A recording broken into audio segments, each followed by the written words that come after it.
My name is Minakshi Mistry, and as part of my public speaking class at Thomas Edison State University, I would like to do a short persuasive speech on school uniforms. So, what is a school uniform? A school uniform is a type of clothing worn by students primarily for a school or an educational institution. Traditionally, uniforms were worn by private and parochial students. However, the US public schools are adopting school uniforms in increasing numbers. The first public school known to introduce uniform policy was in Maryland and Washington, D.C. in 1987. Did you know that in the United States, street gangs are slowly expanding into rural, suburban and urban communities, and they're recruiting children as young as 9 years of age into the gangs? Color and clothing worn by gangs is something that differentiates gang members from non-gang members. So one way to address this problem would be to enforce a school uniform. This way, gang members who are trying to recruit would not be able to come into a school, and then different gang members would not be able to tell because they would have to wear a school uniform. There was a large study done in 1994 in Long Beach, California. It was known as the Long Beach Study. Basically, the school district wanted to create a safer environment for students so that they could focus on academics. They started off with 8 pilot schools, K through 8, and because the study gave some really good results, they later expanded it to all K through 8 schools, but there was an option to opt out. It was the first urban school district in the US with over 100,000 students, which became a creating point in history for them. Some of the results, because they were looking to find a safer environment for students, was a drop in crime rate, drop in school suspensions, a reduction in sex offenses, a drop in vandalism incidents, and a drop in fighting, amongst a few other things too.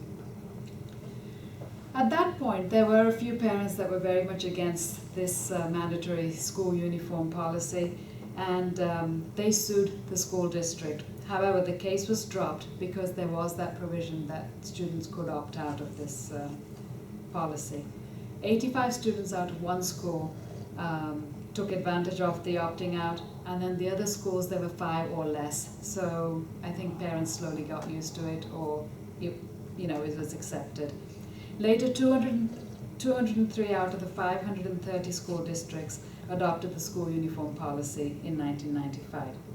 In 1996, President Clinton visited one of the schools, and out of that came a manual on school uniforms, which was later circulated to 16,000 US schools as a guidance. In 1996, President Clinton also mentioned the Long Beach study at the January State of the Union address. So it makes you wonder, why are there some parents that are for school uniforms, in favor of school uniforms, and then there are some parents that are totally against it? Well, these are some of the pointers that were raised by the parents that do favor school uniforms. That it creates self-confidence in a child because they're dressed in that manner, improves attendance, behavior and discipline. There's no distinction between social status because everybody is wearing the same type of clothing. There's an improvement in safety, especially with the gang warfare that we spoke of earlier. There's no distraction in class as to who's wearing what. Cost saving, because you would only need 2, maybe 3 uniforms for the year. It creates unity among students because everybody's wearing the same thing, and also it creates a school spirit. Dressing in a professional manner, as you know, doctors, when we go to a doctor, you expect them to have that professional image, and I think even with starting at school, I think that has the same impact. And the biggest thing also was that there's no time wasted in the mornings. Everybody just puts on a uniform and leaves for school.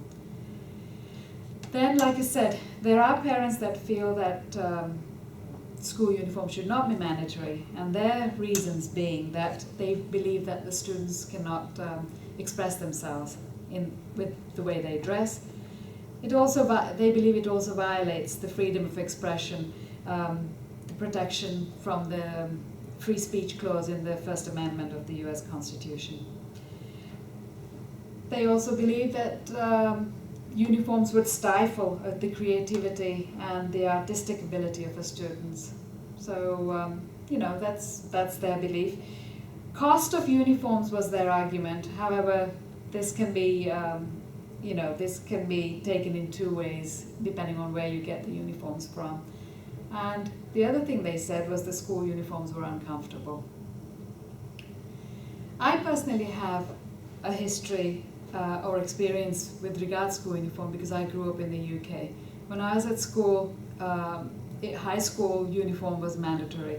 So when I finished middle school, I was so excited that I was going to be moving into a high school, and also I'd be wearing this special uniform that all the other big kids were wearing.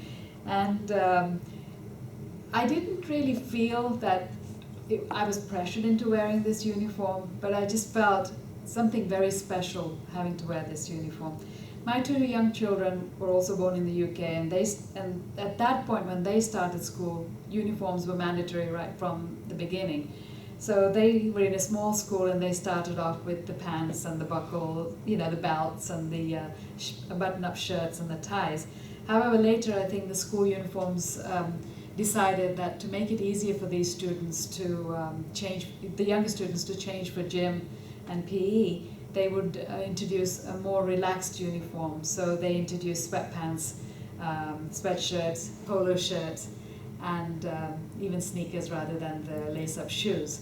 And although it was a very casual look, the students, because they were all wearing the same things, it still gave that very educational environment feeling when you walked into a school. And the biggest thing for me at that point also, like the other parents had said, was that I didn't have to worry about clothing, what they were going to be wearing in the morning. School uniforms are being shown in a more popular manner in media as well as books and things like that. And I think the popularity of Harry Potter and the Hogwarts uniform, to the point that a lot of the children during Halloween wanted to get those costumes. And some of the private schools in the UK are also turning back the clock, going back 100 years back to introduce the uniforms that were worn there, like the long skirts, the hats, etc. They're coming back. And this is actually a school in the town that I grew up in. The long skirts have been introduced back in again. So history is kind of turning back the clock and coming around again.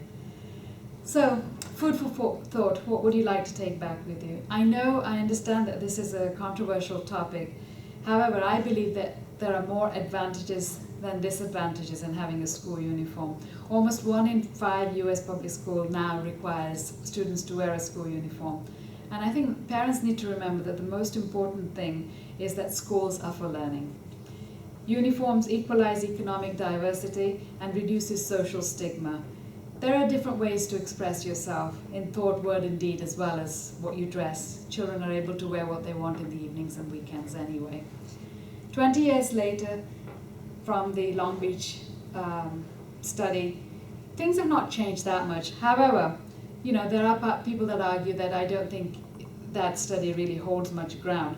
However, the recent school officials are saying that there has been an increase in female attendance in middle schools, because that's the age where people pick on what you're wearing and that. So they believe that because those girls don't need to worry about what somebody's going to say or how they need to dress up. There's no peer pressure.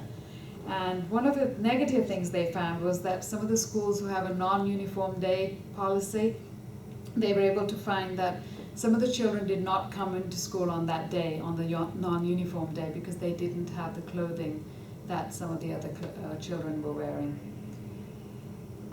My citations and references are available if you'd like to see them. And I just want to finish off by showing you a couple of pictures of children on the right wearing regular clothing, and on the left, bottom left, wearing a uniform. And older children also, older students, wearing the same things. But as you can see on the bottom left, schools can implement multiple types. It doesn't have to be one set uniform. It can be variations of uniform. And I think looking at it, I personally believe that the ones in a uniform do look more geared for education and not for a social interaction. Thank you so much for listening to me, and I hope this was informative. Thank you.